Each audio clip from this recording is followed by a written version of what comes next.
Medidas de prevención en caso de sismos o terremotos. Verifica anticipadamente estanterías, paredes y áreas riesgosas e informa para su adecuación. Es muy importante que participes en los simulacros de evacuación. Cerciórate que en el kit de emergencia existan linternas y pitos. Durante el evento telúrico, recuerda que no debes correr, mantén la calma y no grites. Por ningún motivo utiliza el ascensor. Protégete junto a columnas o superficies que resistan la caída de objetos. Identifícalos con anterioridad. No te acerques a ventanas ni estanterías que representen peligro. Ubícate cerca de columnas, agachado y cubriendo lo mejor posible tu cabeza y cuello con las manos.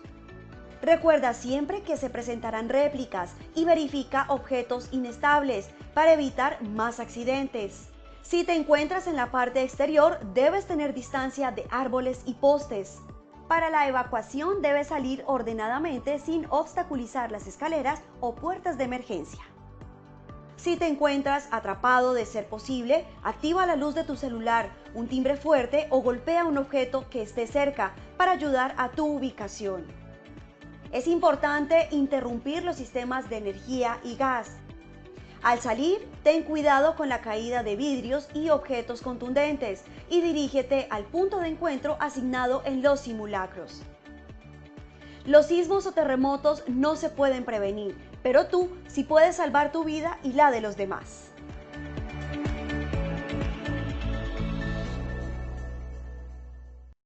Muy buenas tardes para todos nuestros asistentes. Reciban un cordial saludo desde Positiva Compañía de Seguros y Positiva Educa.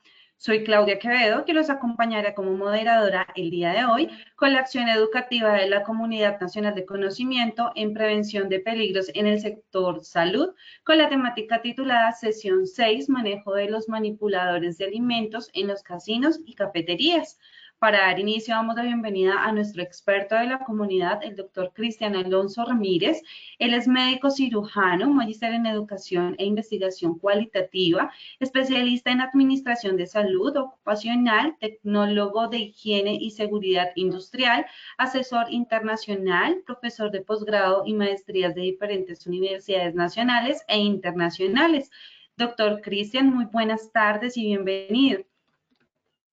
Claudia, ¿cómo estás? Bienvenidos a todos ustedes y a este proceso en el cual vamos a entrar a nuestra sexta conferencia sobre nuestra ruta de conocimiento de nuestra comunidad. Aquí vamos a ver realmente todo el tema de cómo se manejan los manipuladores de alimentos. Voy a ampliar un poco más el tema a más allá de casinos y cafeterías, pero la idea es cómo se ve esto en empresas y cuáles son las consecuencias cuando no se hace un adecuado manejo y manipulación de los alimentos allí. Por otro lado, quiero recordarles que nuestra siguiente sesión es el plan de pruebas ocupacionales, qué son y cómo se hacen en los trabajadores en salud, temática muy importante y aplicable dentro de sus empresas, igual que esta que vamos a trabajar el día de hoy. Pero si te parece, Claudia, comencemos con nuestra evaluación inicial o nuestro sondeo inicial. Muchas gracias, doctor Cristian. Vamos a iniciar con el sondeo. Les recuerdo a nuestros participantes que el sondeo se realizará 2 veces a lo largo del evento. Uno lo realizaremos al iniciar y el otro al finalizar. El objetivo del sondeo inicial es conocer con qué conocimientos llegan nuestros participantes a esta acción educativa y el objetivo del sondeo final es saber qué conocimientos adquirimos a lo largo de nuestro evento y conociendo así el objetivo del sondeo, damos inicio con nuestra primera pregunta. Es manipulador de alimentos. A, consume los alimentos. B, compra alimentos. C, participa en la fabricación, distribución o procesamiento. D, ninguna de las anteriores. E, todas las anteriores. Estos son los resultados de nuestra primera pregunta. A, consume los alimentos con un 2%. B, compra alimentos con un 0%. C, participa en la fabricación, distribución o procesamiento con un 59%. D, ninguna de las anteriores con un 7%. E, todas las anteriores con un 32%. Continuamos con nuestra segunda pregunta. Los exámenes a realizar a los manipuladores de alimentos son A. Coproscópico, B. KHO de uñas, C. Protis faringeo, D. Ninguna de las anteriores, E. Todas las anteriores.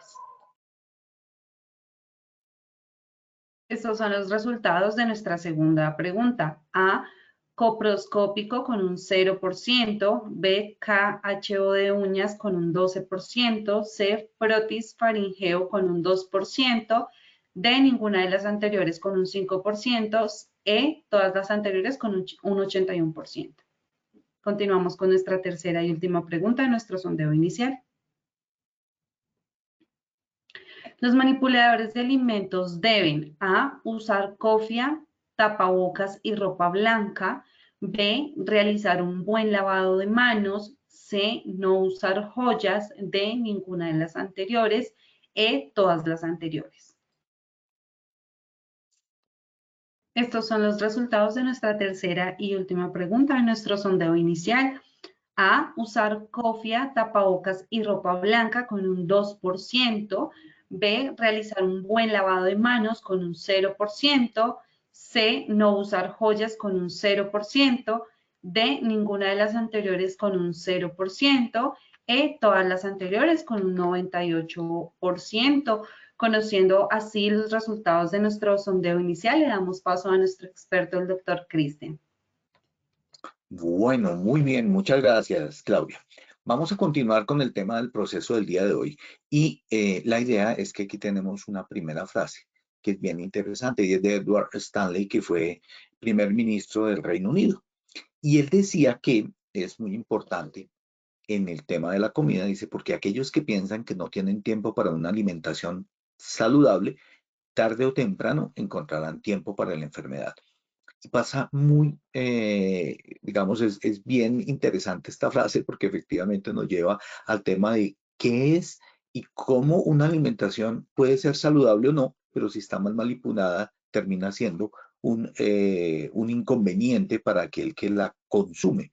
Y obviamente, si esto es dentro de nuestras empresas, termina siendo un accidente de trabajo por un mal manejo de la alimentación. Muy bien. O una enfermedad laboral, depende de por dónde haya sido el proceso. Lo cierto es que en este proceso vamos a entrar a revisar cuáles son los conceptos básicos de las evaluaciones médicas de los manipuladores de alimentos. Vi en el sondeo que muchos conocían efectivamente cuáles eran estos elementos básicos. Faltaría uno, que vamos a mirarlo ahorita, y es el énfasis dentro de la evaluación médica ocupacional. Pero vamos a ver el por qué se hacen, para qué se hacen y qué subyace debajo de ellos para poderlos manejar. Es más, lo que usualmente se hace es que no sabemos qué vamos a hacer cuando tengamos el resultado. Y un poco ese punto yo siempre lo trato porque me parece que uno no puede hacer todo un proceso de evaluación de trabajadores y al final no saber qué hacer con eso. Y eso lo veo de manera frecuente con ese resultado y análisis, y eso es parte de lo que vamos a trabajar. Muy bien, pero además de eso hay otro tema, y es que este es el trabajador, pero el trabajador, ¿a quién contamina? A otros trabajadores. Luego vamos a hablar de las enfermedades transmisibles por alimentos y cómo ellas afectan en un momento dado a un grupo de trabajadores y a una empresa. Muy bien, ¿qué vamos a mirar específicamente? ¿Qué es la manipulación de alimentos? ¿Cómo se procesa? ¿Quiénes son los manipuladores de alimentos? ¿Y cuáles son los procesos en los cuales podemos hablar de manipulación de alimentos? Luego vamos a mirar cuáles son las evaluaciones médicas ocupacionales, qué laboratorios deben tener y cuáles son pertinentes para los manipuladores de alimentos. Y sobre todo vamos a ver la fase 2, es decir, le hacemos el examen. Y cuando obtenemos una positividad o negatividad, ¿qué vamos a hacer y cómo lo vamos a manejar? Por otro lado, cuáles son las enfermedades transmitidas por alimentos y finalmente vamos a mirar qué elementos debemos utilizar o qué elementos debe tener nuestro programa de manipulación de alimentos para evitar, uno, que el trabajador esté enfermo, que enferme a los demás, es decir, que evite una contaminación cruzada y qué conducta debemos tener frente a estos elementos. Ya lo primero que debemos preguntarnos es, si vamos a tener un programa de manipuladores de alimentos, ¿qué es o quién es un manipulador de alimentos? Entonces, el manipulador de alimentos es toda la persona, cualquiera, ojo, cualquiera que intervenga directamente y de forma permanente u ocasional, porque una intervención ocasional puede generar este proceso, en las actividades de fabricación, procesamiento, preparación, envase, almacenamiento y transporte, y obviamente también en el expendio y distribución dentro de la empresa de esos alimentos. Es más, cuando tenemos también en las empresas la posibilidad de tener el casino o la cafetería, que son dos formas diferentes de distribución de alimentos. Muy bien, entonces, ¿qué procesos se ven involucrados cuando hablamos de la manipulación de alimentos? Entonces, uno puede hablar digamos, dependiendo de cada empresa, trato de hacer una generalización para entenderlo, porque la empresa puede ser que tenga un casino donde da alimentos, pero la empresa misma puede ser una distribuidora de alimentos, caso en el cual también tendremos que entender que estos trabajadores en uno o en otro lado van a manipular los alimentos. Entonces, puede ser en la fabricación. ¿Cómo se hace la fabricación de alimentos? Y esto era lo que estábamos hablando. Es probable que sea una empresa de quesos, de lácteos, cárnicos, de productos de paquete, de bebidas gaseosas. Allí hay una manipulación de alimentos en su primera parte. Segundo, en el procesamiento. ¿Cómo se hace el procesamiento del mismo? Se fabricó. ¿Cómo es ese procedimiento? Es decir, ¿cómo estamos vertiendo, por ejemplo, materias primas para obtener un producto secundario? Allí hay también la manipulación y la posible contaminación. ¿Cómo se preparan estos alimentos?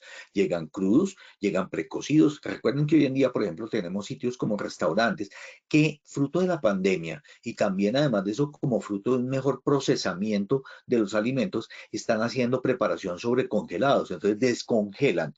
Y en ese orden de ideas, el tema de la cadena de frío se vuelve muy importante. Cuando tengo una mala manipulación del alimento por no tener con un adecuado manejo de la cadena de frío, estos alimentos se van a contaminar.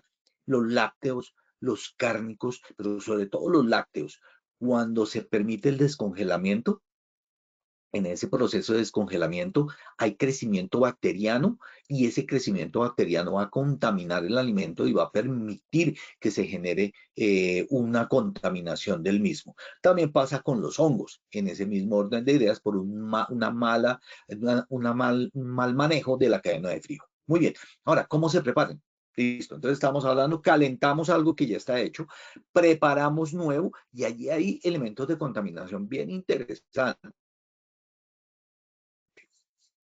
Por ejemplo, en la preparación, cuando la persona no se ha lavado de manera adecuada las manos, puede transmitir, por ejemplo, las bacterias que tienen su materia fecal al alimento en el momento de la preparación, cosa que sería completamente complicada.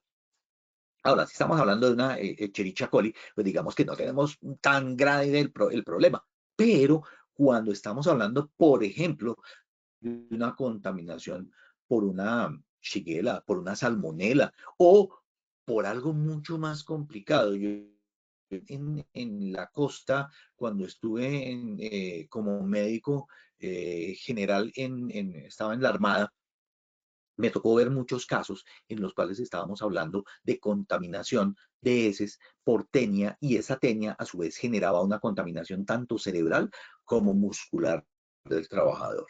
Entonces, reemplazábamos como en el proceso de historia natural de la enfermedad del cerdo y allí se hacía neurocisticercosis por parte de los trabajadores. Eso era una tragedia completa. El manejo, además de eso, en el tratamiento no es tan fácil, pero la idea es que allí en esta preparación se daba esa contaminación. Entonces, por ejemplo, no consumía en esa época las verduras que se hacían allí por la contaminación con materia fecal que se podía dar.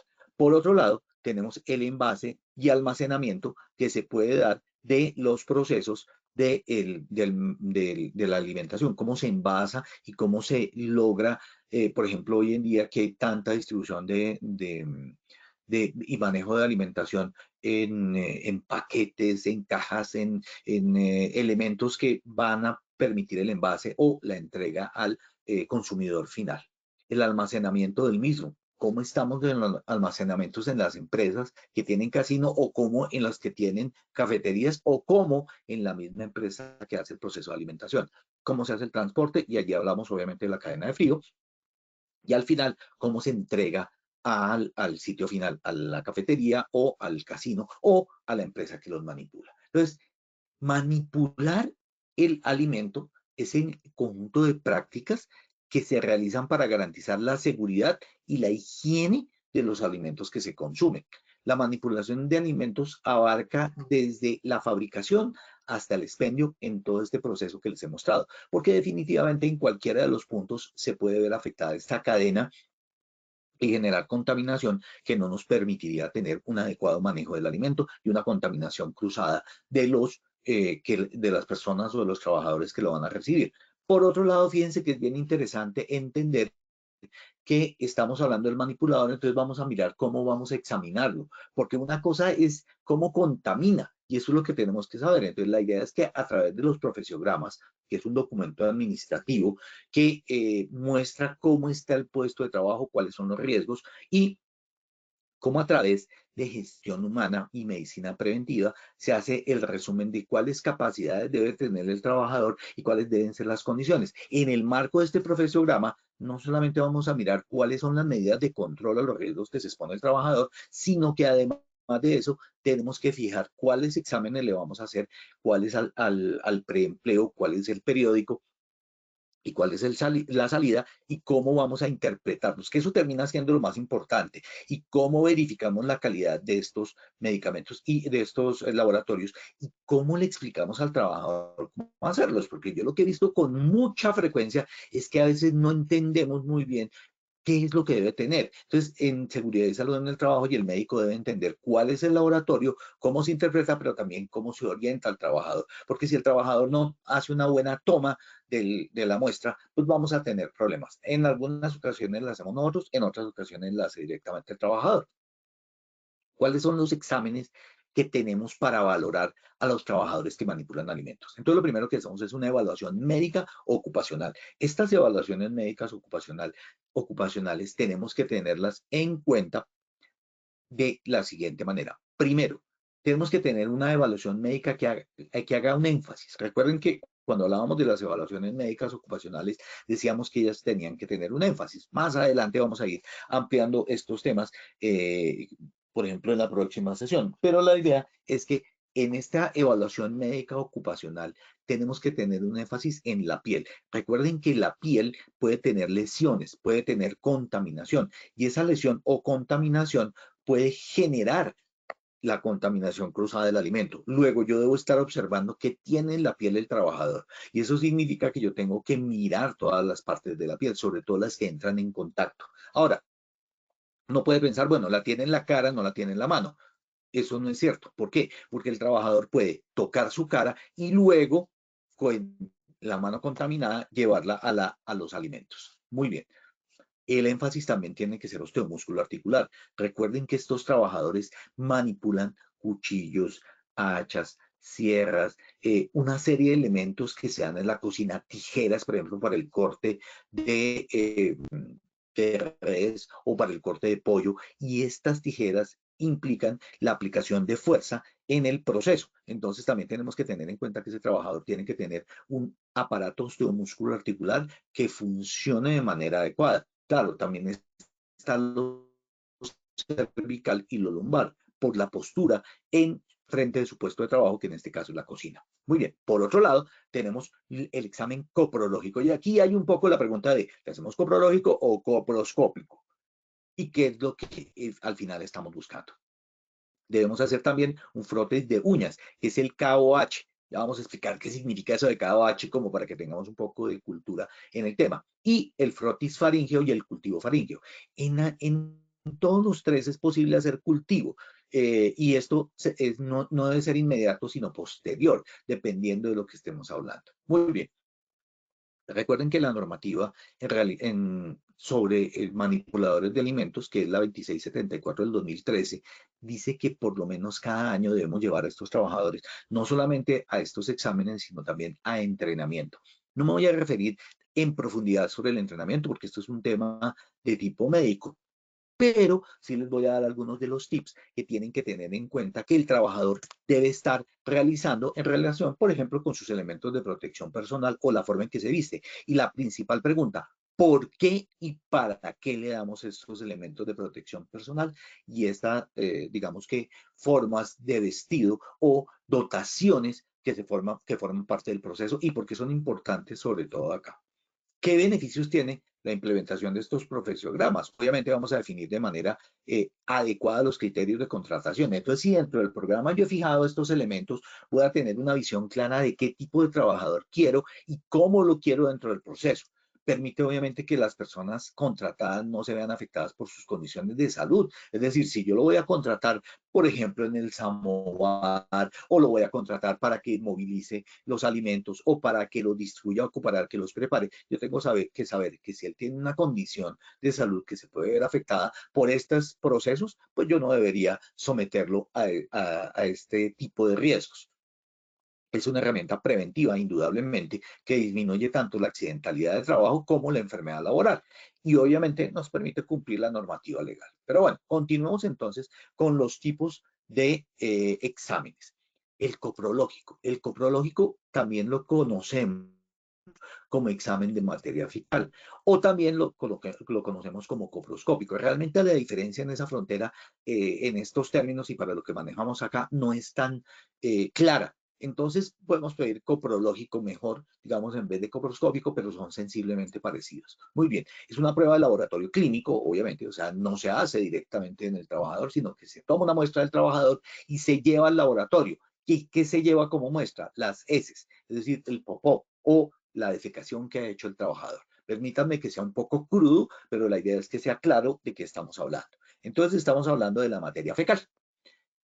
Esas heces que se recolectan del trabajador se deben o se utilizan para ayudar a diagnosticar enfermedades o afecciones del tubo digestivo.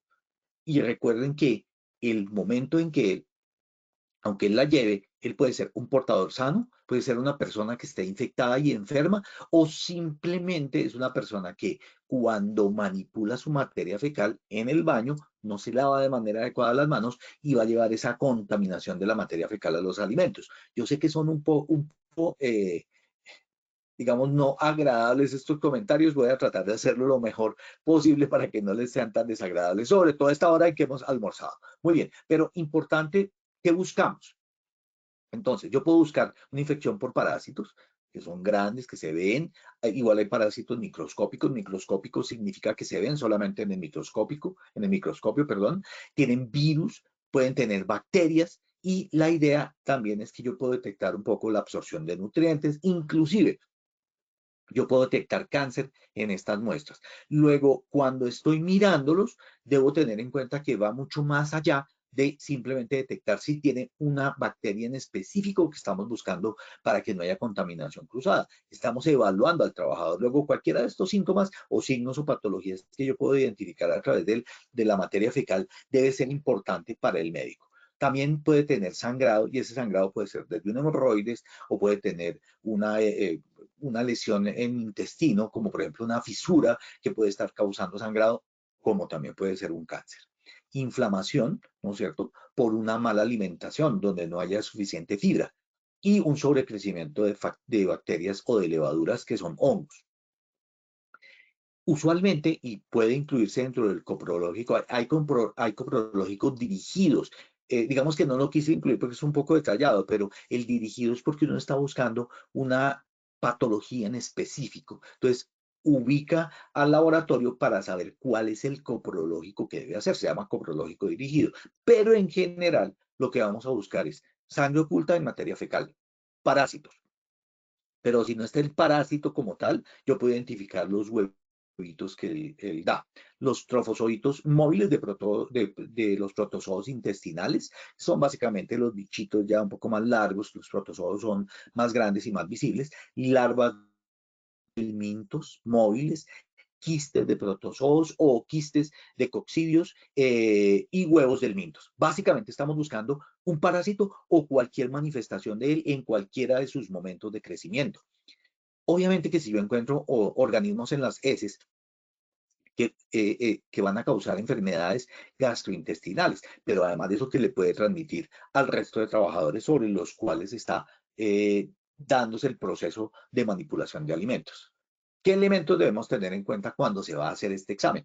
Esto debería ser algo que le informáramos al trabajador manipulador de alimentos para decirle cómo tomar de manera adecuada la muestra, pero sobre todo para nosotros, para tener claro de la calidad de la misma. Entonces, por ejemplo, se necesita una muestra suficiente de materia fecal, es decir, no puedo tomar una muestra pequeña.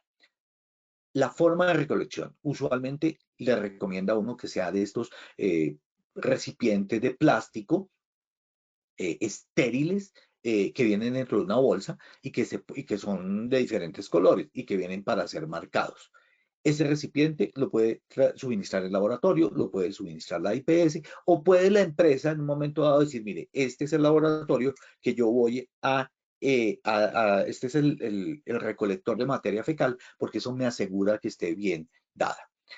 Otro tema, no debe estar mezclado con orina ni con papel higiénico. Yo sé que esto suena horroroso, lo repito, les pido mil disculpas, pero esto es clave que se le indique al trabajador, porque el trabajador puede ser que no lo tenga en cuenta.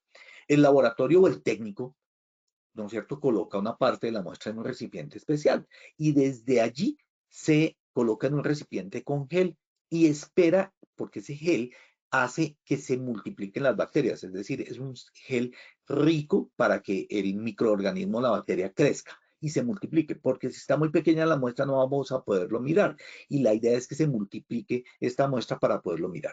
Si se presenta proliferación del microorganismo, entonces vamos a poder observarlo bajo el microscopio con diferentes tinciones, es decir, debemos teñir la bacteria o el virus o el hongo. El virus es muy poco detectable por acá, o no detectable, más bien vamos a hablar de bacterias y protozoos. El técnico del laboratorio le realiza exámenes para un mejor tratamiento y va a verificar cuál es, digamos, el tipo de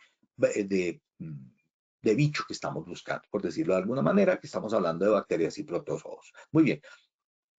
¿Cómo se prepara el trabajador para la muestra? Porque él puede preguntarle, bueno, ¿y qué va a hacer para la muestra? En realidad, solamente se le dice que se le va a dar un recipiente recolector, cómo debe hacerlo con estas indicaciones y nada más. El examen en general no ocasiona inconformidad, no ocasiona incomodidad. Y obviamente debo explicar las razones por las cuales estoy buscándolo, por las cuales estoy haciéndolo. En este caso es un mecanismo de tapiz o un examen de tamiz que me permite, mediante este tamizaje, encontrar si el trabajador tiene o es portador sano o tiene una infección gastrointestinal. Y obviamente esto pues, lo va a llevar a una diarrea si es que la tiene o que puede estar desapareciendo. Pero la idea del examen es que yo estoy buscando a través de una prueba tamiz encontrar si el trabajador tiene o no estas bacterias que me pueden en un momento dado generar este proceso. Por otro lado, ¿cómo es el resultado? Importante. Esto todo lo que les estoy diciendo deben incluirlo. Casi que uno podría copiar y pegar, como ustedes van a tener acceso a esta conferencia, en el profesiograma de estas personas. Ahí les estoy dando un regalo para que lo puedan utilizar. Los resultados normales es que no hay bacterias o no hay microorganismos en la muestra y no hay problema. En ese caso, el trabajador puede seguir haciendo manipulación de alimentos. Pero, ¿qué significa si haya normal? Puede ser o que es un portador sano y tiene los huevos o los quistes que son contaminantes o ya tiene una infección intestinal. En ese orden de ideas, en ambos yo debería someter al trabajador a un tratamiento. Entonces ahí tiene que o el médico de empresa dar el tratamiento y no permitir la manipulación de alimentos mientras la prueba esté siendo positiva. Debo darle digamos, el antiparasitario, puedo hacerlo mezclado para amibas y para los otros tipos de contaminaciones, pero lo importante allí es que el médico entienda que yo le puedo dar el medicamento, que él debe tomárselo y que después debo hacerle una prueba para verificar que efectivamente es negativa. Esta es la forma en que debemos proceder con el coprológico y debe obviamente tener para amebas o para protozoos. Y hoy en día tenemos una ventaja y es que estamos hablando de o dosis únicas o dosis que se dan por 2 o 3 días máximo y eso nos favorece el manejo. Bueno, En cuanto a la prueba, no tiene riesgos, es una prueba que no va a generar ninguna lesión en el trabajador. Y recuerden una cosa, siempre debemos tener consentimiento informado. Esto no lo coloco acá porque es digamos, del manejo general de las evaluaciones médicas ocupacionales. Entonces debemos tener consentimiento informado. Y el consentimiento informado se constituye con base en estos elementos que les estoy dando. Cómo se toma la prueba, para qué se utiliza la prueba, si tiene riesgos o no para tomarla. Diferente si estuviéramos hablando de una toma, por ejemplo, de sangre. Ahí tendríamos que mirar de otra manera el proceso. Muy bien. El examen médico tiene que tener énfasis en piel. ¿Qué debe hacer el médico cuando va a mirarlo? Debe mirar por completo la piel, sobre todo la de manos, cara y pies, por ejemplo. Pero debemos observar toda la piel porque podemos ver que hay manifestaciones de estas infecciones o de estas lesiones de piel o de enfermedades en el resto del cuerpo. Muy bien, debe mirar las faneras. ¿Qué son las faneras? Es el cabello y las uñas. Sobre todo mirar las uñas. No nos interesa que tenga pintura o no tenga pintura. Claro, si es una mujer y tiene esmalte, ese esmalte no se debe utilizar porque no nos permite ver el estado del lecho ungueal y sobre todo de la zona que debería ser blanca. Sabemos que otros la tienen negra de manera permanente, pero los manipuladores de alimentos no deben tener ningún tipo de contaminación ni de color raro debajo de las uñas. Muy bien, heridas. Si tiene heridas, no puede trabajar con las heridas y sabemos que esto es muy frecuente. Entonces deberemos cerrar la herida, taparla de manera adecuada y que utilice guantes, además de eso, para tratar de mantener la curación que se le hizo en esas heridas. Recuerde que por ser procesos húmedos se va a soltar el pegante, por eso recomendamos el uso de guantes. Ya voy a explicar un poquito más eso. Vamos a mirar las lesiones y las heridas.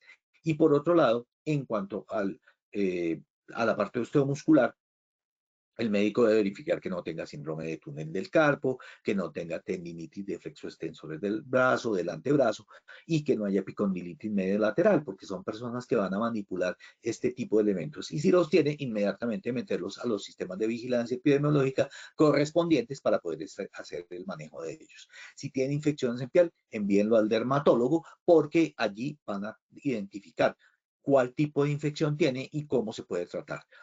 Obviamente, que no todas las lesiones de piel constituyen un problema para la manipulación de alimentos, pero aquellas que generen fisuras, heridas y que se vea que exponen debajo de la piel el tejido celular subcutáneo y sangre del trabajador, no debería trabajar con este tipo de lesiones o heridas. Y eso es lo que tiene que tener en cuenta en el énfasis el médico que está haciendo la evaluación médico ocupacional de preempleo periódica o de sistema de vigilancia epidemiológica o de egreso. Muy bien. ¿Qué es el frotis de uñas o el KOH? El examen con KOH es del hidróxido de potasio y básicamente es una prueba donde vamos a retirar de la capa del córnea, que es la uña, vamos a hacer un frotis, vamos a frotar con un hisopo, ¿no es cierto? O vamos a tomar muestras de debajo de la uña, ¿no es cierto? Entre la uña y la piel para ver ese contenido que tiene allí, que contiene. Y le vamos a hacer una prueba de KOH. El KOH va a identificar básicamente hongos. Los hongos, no como los que comemos champiñones, sino de otros, vamos a verlo porque son microscópicos, son hifas, o sea, son formas microscópicas del hongo. La prueba de KOH básicamente, esta preparación con hidróxido de potasio, lo que busca es la identificación de hongos en la muestra. El KOH, pues es una abreviatura que nos dice que es el hidróxido de potasio. Recuerde que potasio químicamente se escribe con K y OH es hidróxido, entonces es hidróxido de potasio y es la solución en la cual se realiza la prueba y que nos va a permitir identificar los hongos, como les estaba contando. El frotis de uñas, como debe ser, miren, en la parte de abajo se ve un hongo, así se ve microscópicamente el hongo. Se realiza un raspado, se puede utilizar una lanceta o un bisturí romo en el extremo distal para tomar una muestra proximal de todas las uñas, es decir, de la parte blanquita de la uña o de la parte de otro color que preferiría no saber qué color tiene, para obtener una mayor cantidad de escamas y poder mejorar la detección del hongo. Si yo no lo tomo de esa manera, pues no lo voy a identificar y estoy perdiendo la oportunidad del examen.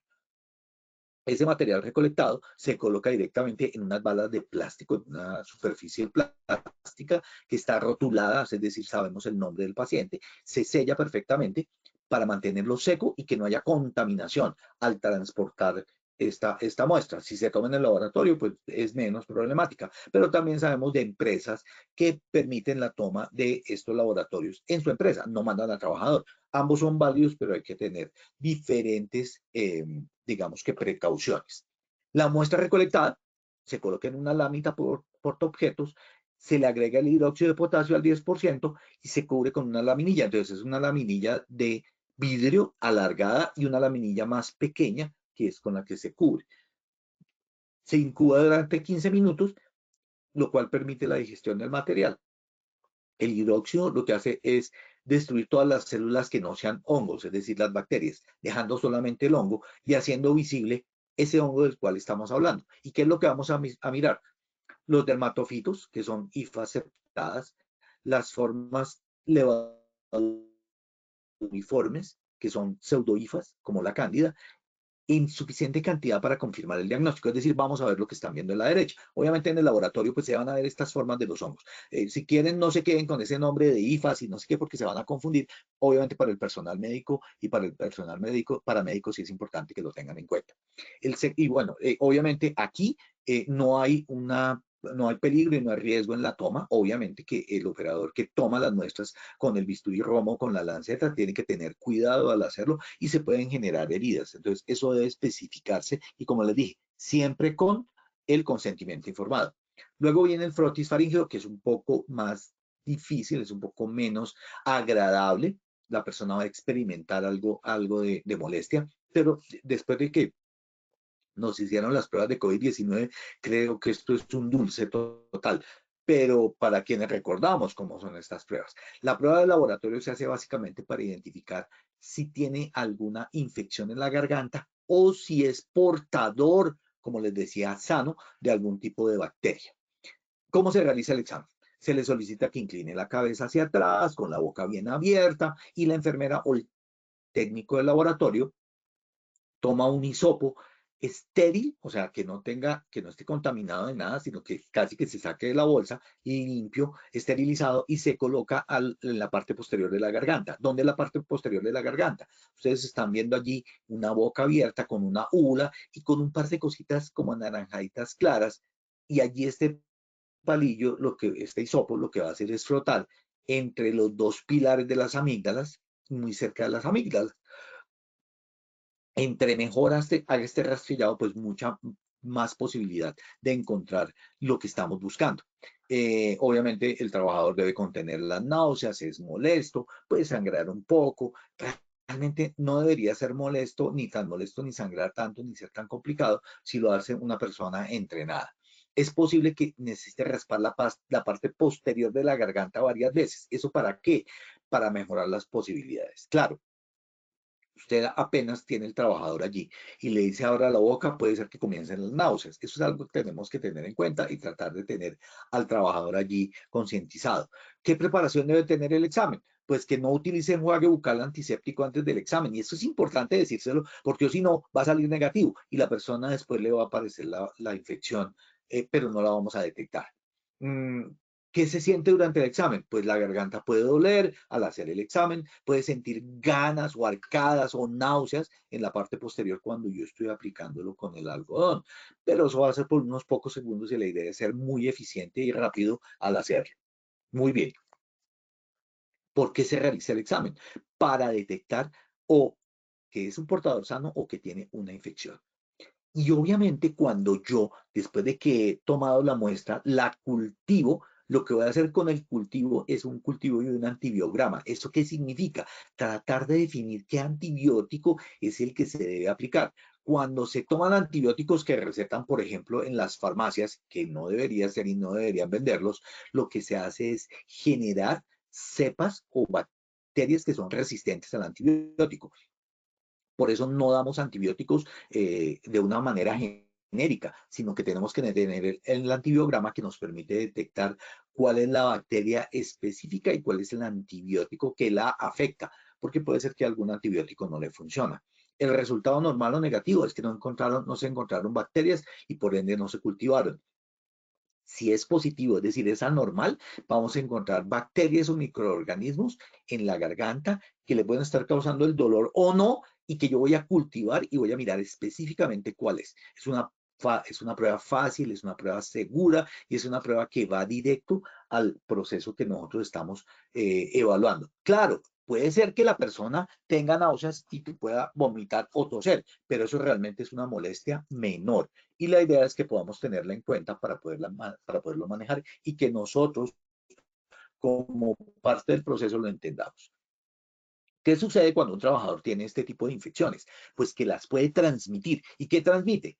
¿O qué genera? Enfermedades de transmisión alimentaria. ¿Qué son y cómo prevenimos? Entonces puede ser causada por virus, por bacterias que se ingieren en el alimento. Entonces, si el manipulador de alimentos lo tiene en su garganta, en su mano o en su piel, él puede contaminar el alimento. Pueden ser muy peligrosas. Es muy interesante entender que pueden ser inclusive letales para menores de 5 años o para personas mayores de 60 o para mujeres embarazadas o para personas inmunodeprimidas o enfermas. Estos grupos pueden ser efectivamente parte de nuestros trabajadores. Obviamente no el menor, pero sí puede ser un familiar de él el que se contamine. Por otro lado, tenemos que, y esto es una cifra bien interesante, cada año en las Américas, no hablemos de Europa ni de África ni de Asia, en América, hay al año 77 millones de personas que enferman y más de 9.000 mueren a causa de enfermedades de transmisión alimentaria.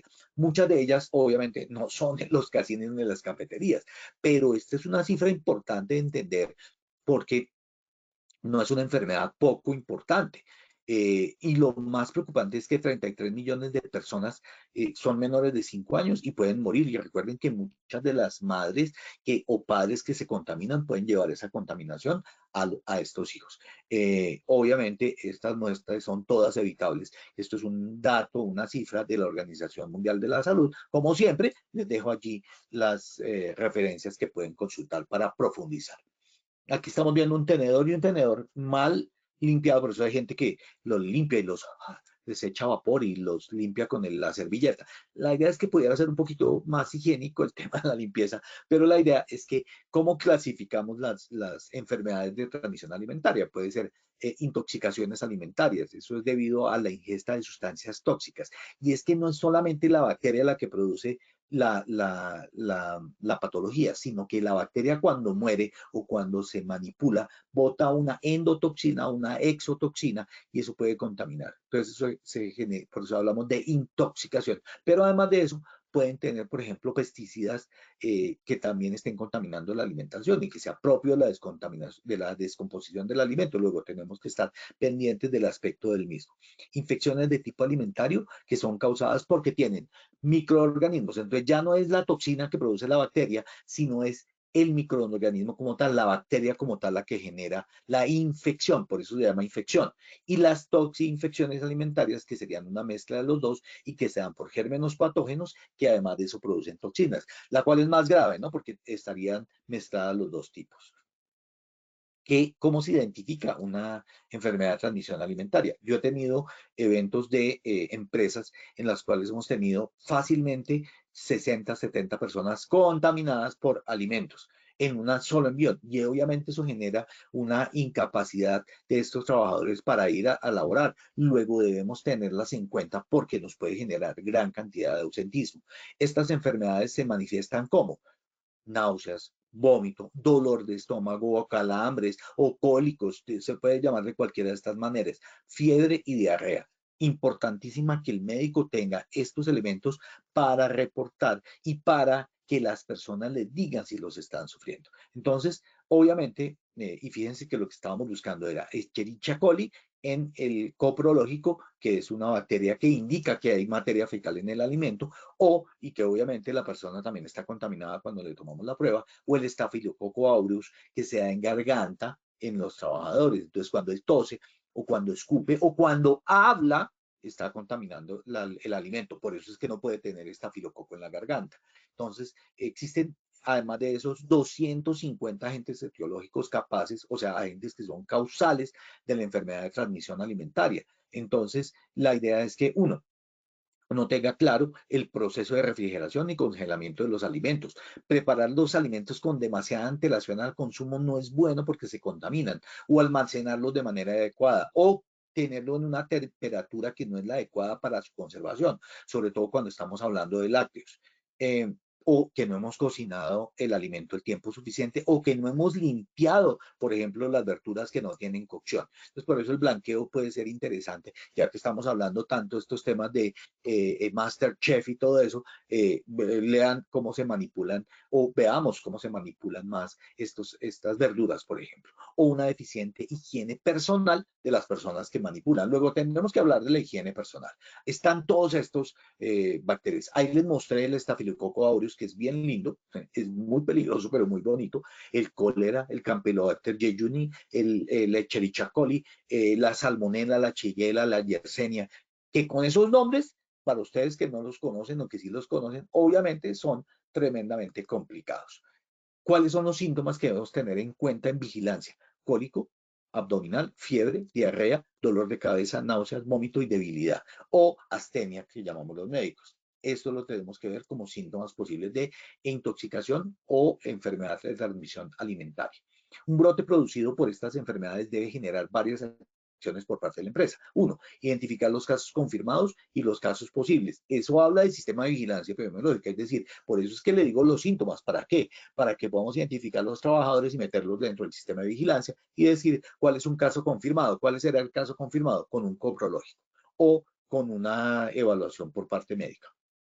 Una descripción clínica y epidemiológica de los casos. ¿Eso qué significa? ¿Qué síntomas, qué signos ha tenido, pero dónde está? ¿Cuál fue el primer evento? ¿Cuál fue la gente que arrancó, cuál fue la persona que arrancó el proceso? Y debo tener identificado a la gente para saber cómo yo confirmo el diagnóstico, pero también cómo voy a tratarlo.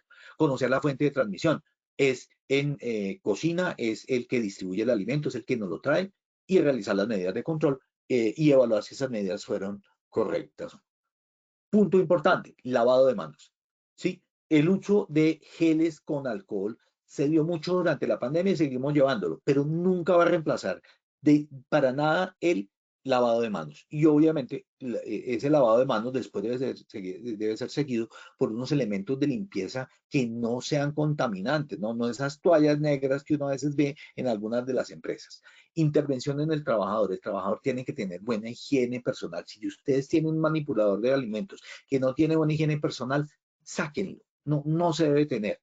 Bueno, el manipulador de alimentos siempre debe presentarse bien aseado, llevar una excelente presentación personal, debe tenerse en cuenta que no debe tener joyas.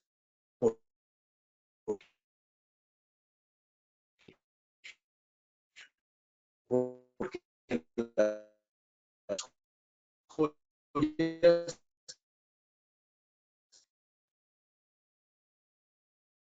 permiten la contaminación de porque las joyas alimentos, ¿sí? Porque hay fáciles personas que manipulan alimentos, lociones o perfumes. ¿Por qué? Porque esas lociones o perfumes contaminan desde el punto de vista del olor los alimentos o los aromas. Y obviamente siempre deben llevar las uñas cortas, limpias y sin esmalte. Importantísimo. Lavarse las manos con frecuencia y con abundante agua y jabón y con una técnica adecuada. ¿Qué otra cosa no debe hacer el trabajador? El trabajador no debe en el sitio de trabajo ni comer, ni beber, ni masticar chicle, ni fumar. Punto. Eso debe tenerlo claro. Si tiene tos, se debe tapar la boca. Obviamente no debe toser encima de la comida. Debe tener un cubrebocas. Hoy en día hay varios que permiten bloquear el paso de la saliva hacia los alimentos. Los manipuladores no deben sentarse, acostarse o apoyarse en el pasto o en las aceras. O sea, debo estar pendiente cuando tienen sus momentos de descanso. ¿Por qué? Porque ahí contaminan la indumentaria con la cual están haciendo la preparación de alimentos. Por otro lado, si tiene heridas, un manipulador de alimentos debe ser curado y debe colocarse un guante de plástico que permita que la humedad del proceso no le suelte el vendaje o la cura, lo que estamos haciendo, y esa sangre que sale de allí no contamine y no se transfiera y no transfiera no solamente la sangre, sino los gérmenes, las bacterias y contamine las superficies de trabajo. Por lo tanto, además de eso debemos tener en cuenta que estos procesos tienen corte, tienen utilización de trinches, de tenedores, bueno, de una serie de elementos cortos punzantes que obviamente generan heridas, pero si se generan heridas que se pueden dar en el trabajo, debemos hacer este manejo. Siempre deben estar curadas y tapadas. Si algún trabajador tiene enfermedades o síntomas, él debe informar de inmediato a su supervisor o a su jefe y abandonar cualquier labor que implique riesgo de contaminación. Debe cubrir las heridas con vendajes y a su vez guantes para que no se caiga. Las trabajadoras con manipuladores de alimentos deben someterse a evaluaciones médicas ocupacionales de preempleo y periódicas para asegurarse que no nos lleguen enfermos y que si están ya trabajando con nosotros no estén enfermos para contaminar y hacer esta contaminación cruzada de la que hemos hablado. El lavado de manos es súper importante. Se dio mucho durante la pandemia, aprendimos, mantengamos el proceso, porque realmente el lavado adecuado de las manos va a permitir que no se transmitan este tipo de bacterias, virus y hongos en los alimentos, sobre todo cuando salgan del baño. Eso es muy importante. ¿Cuándo se lavan? Después de que van al baño. Al manipular alimentos crudos, al sonarse la nariz, después de fumar, después de tocarse la nariz. Entonces uno tiene la tendencia a tocarse la cara y obviamente contamina la mano. Al manipular la basura, importantísima. Luego de tocar animalitos también. Es importante tener en cuenta que el uso de guantes no exime el lavado de manos. Eso se tiene que tener en cuenta porque es súper importante. Y si son guantes desechables, siempre hay que cambiarlos cuando se rompan o cuando ya tengan mucho uso. Y obviamente el uso estamos hablando de menos de 8 horas. Las manos, y les dejo esta imagen, tienen unas zonas donde es muy difícil de lavar. Por eso es que hablábamos de frotar, de pasar los dedos, de limpiar las uñas, el dorso y la palma. Ahí les muestro las zonas donde usualmente no se hace un buen lavado. Esto es casi tan importante como en cirugía. Así deben lavarse las manos. El vestuario de las personas y qué elementos de protección deben tener. Entonces, hay que usar la ropa adecuada, preferiblemente de colores blancos o claros, sin dibujos. No puede ser oscura. No puede ser oscura. ¿Por qué? Porque en la ropa clara vemos mejor la suciedad. Entonces es muy importante ver cuando está muy contaminado el trabajador a través de su ropa. No se recomiendan los tonos oscuros, ni los estampados, ni los grabados. Y obviamente tiene que ser tela de trabajo, tiene que ser tela que permita, hay inclusive hoy en día telas que son impermeables para este tipo de propósitos. No debe utilizar ni cremallera ni botones. ¿Por qué? Porque esos pueden caer dentro del alimento. Si se usa delantal, este debe estar ajustado todo el tiempo. Y obviamente debe tener o cubrebocas o tapabocas para evitar que la persona cuando hable o tose o ría contamine por la nariz y por la boca los alimentos. Debe tener un gorro, una cofia, delantales, guantes. Estos son elementos de protección personal básicos para el personal de manipulación de alimentos. Les dejo 3 bibliografías acá, pero durante la conferencia hemos visto algunas otras que deben tener en cuenta. Pero por ahora, y si están de acuerdo, Claudia, si quieres, arranquemos con nuestra evaluación final para ver cómo se dio el proceso de aprendizaje. Claro que sí, ingeniero, muchas gracias. Perdón, doctor, muchas gracias. Lo siento. Damos inicio a nuestro sondeo final. ¿Quién es un manipulador de alimentos? A. Consume los alimentos. B. Compra alimentos. C. Participa en la fabricación, distribución o procesamiento. D. Ninguna de las anteriores. E. Todas las anteriores. Estas son las respuestas de nuestra primera pregunta. A. Consume los alimentos con un 0%. B. Compra alimentos con un 0%. C. Participa en la fabricación, distribución o procesamiento con un 60%. D. Ninguna de las anteriores con un 4%. E. Todas las anteriores con un 36%. Doctor Cristian, ¿cómo nos fue con esta primera pregunta de nuestro sondeo final? Muy bien, pasamos de un 50% de efectividad en la respuesta, que es efectivamente los que tocan, manipulan y llevan el alimento y procesan el alimento. Ellos son los que dan. Y pasamos de un 50 a un 60%, luego nos fue muy bien. Muchas gracias, doctor Cristian. Continuamos con nuestra segunda pregunta. Los exámenes a realizar a los manipuladores de alimentos son A. Coproscópico. B. KHO de uñas. C. Protisfaringeo. D. Ninguna de las anteriores. E. Todas las anteriores. Estas son las respuestas de nuestra segunda pregunta. A, coproscópico con un 1%, B, KHO de uñas con un 4%, C, frotis faringeo con un 0%, D, ninguna de las anteriores con un 1%, E, todas las anteriores con un 94%. Doctor Cristian, ¿cómo nos fue con esta segunda pregunta? Espectacular. Digamos que la respuesta anterior fue del 81%, o sea, ya sabían muchos el tema, pero aumentamos a un 94% de efectividad en la respuesta. Efectivamente, utilizamos el KOH en uñas, el frotis faríngeo y el coproscópico. Muchas gracias, doctor Cristian. Continuamos con nuestra tercera y última pregunta de nuestro sondeo final. Los manipuladores de alimentos deben A, usar cofia, tapabocas y ropa blanca, B, realizar un buen lavado de manos, C, no usar joyas, D, ninguna de las anteriores, E, todas las anteriores. Estas son las respuestas de nuestra tercera y última pregunta. A, usar cofia, tapabocas y ropa blanca con un 0%. B, realizar un buen lavado de manos con un 0%. C, no usar joyas con un 0%. D, ninguna de las anteriores con un 0%. E, todas las anteriores con un 100%. Doctor Cristian, ¿cómo nos fue con esta última pregunta? Mejor imposible. Imagínate que partimos de un 98% de respuesta y ahora tenemos un 100% de respuesta correcta. Efectivamente, todo eso es lo que hay que tener en cuenta. Luego, estuvo muy bien. Muchas gracias a todos. A ti. Pero un momentico, hay unas preguntas. De pronto, si me permites una. Perfecto. Tenemos Una una está pregunta, bien. de hecho, doctor Cristian, sí, señor. Tenemos una pregunta de la señora Alejandra Ortiz. Dime. Sí, Alejandra Ortiz. Sí, Alejandra Ortiz. Ella nos dice, muy buenas tardes. Cuando hablas de énfasis en piel, ¿qué médico valoraría este aspecto? ¿Un médico ESP en SO o un dermatólogo?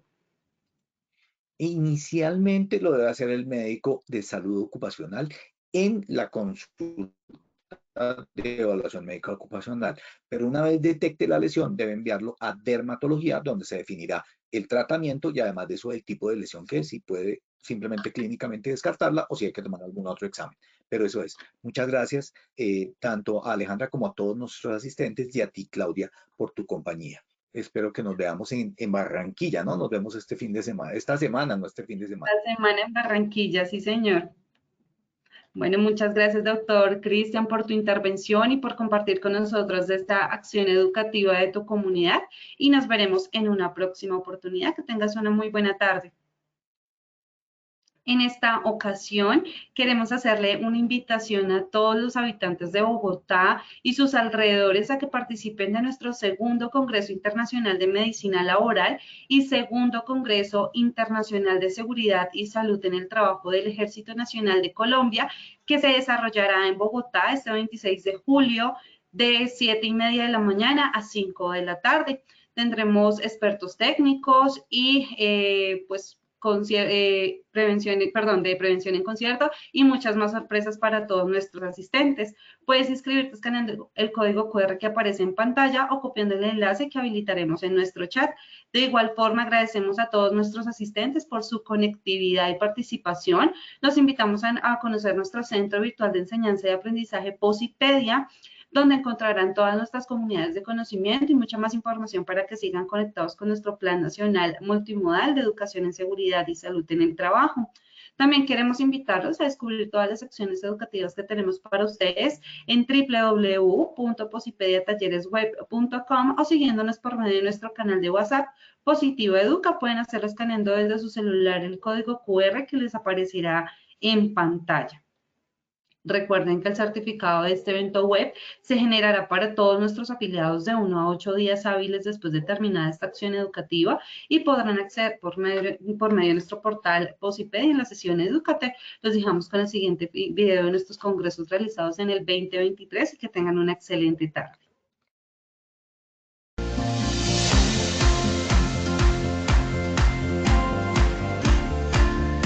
Para Positiva es un gusto y para mí un honor darles a ustedes la bienvenida, generar este espacio en el que vamos a celebrar el segundo Congreso Tolima Más Positiva 2023.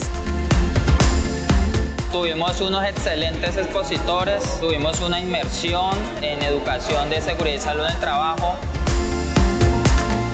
Gracias Positiva Educa por esta gestión tan importante en generar promoción a la salud, prevención de los accidentes de trabajo y educación para nuestros trabajadores tolimenses. ¿Cómo estamos dejando a Tolima? Muy contento de haber participado y de tener un conocimiento más claro sobre lo que le podemos brindar a los trabajadores en todos los puntos que nos encontremos de trabajo. El evento estuvo a otro nivel, donde nos salimos de lo técnico, de lo normal, de lo que siempre recibes en una capacitación y donde se enfocaron más en el ser. Hoy aprendimos todo lo que tenía la plataforma de Posipedia, toda la inteligencia artificial y también las herramientas que podemos utilizar a partir de toda la plataforma de Positiva.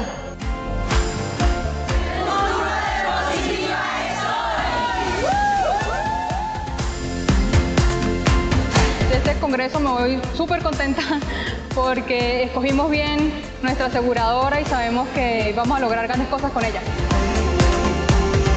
Estos escenarios son propicios para avanzar, conocer, además que Positiva siempre viene con grandes avances, con una temática nueva como lo hizo hoy. Colombia, potencia de la vida.